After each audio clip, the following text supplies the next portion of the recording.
அனைவருக்கும் மாலை வணக்கம்.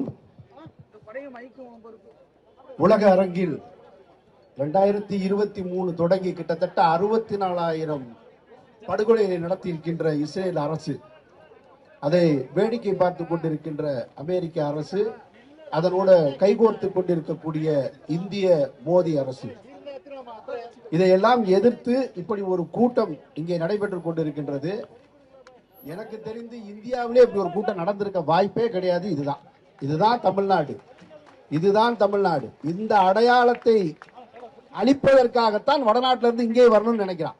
காசாவுக்காக இங்கேயே நிக்கிறீங்கன்னு கேட்கிறான். காசா எங்கேயோ இருக்கு. இங்க எனக்கு முன்னாடி பேசிய சத்யராஜ் சாரும் பிரகாஷ் ராஜ் சாரும் சொன்னாங்க, இது மதம் கிடையாதுடா, மனித நேயம் சொன்னாங்க. மனித நேயத்தையும் சமூக நீதியை தூக்கி பிடிக்கிறது தமிழக மக்கள் மட்டும்தான், தமிழ்நாட்டு மக்கள் மட்டும்தான்.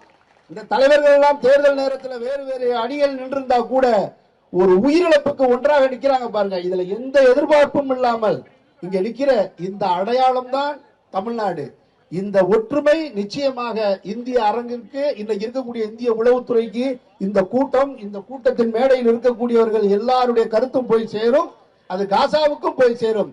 காசாவில் போர் நிறுத்தம் தொடரும் வரை இந்த கூட்டணியும் தொடரும். வெல்க ஜனநாயகம், வாழ்க சமூக நீதி.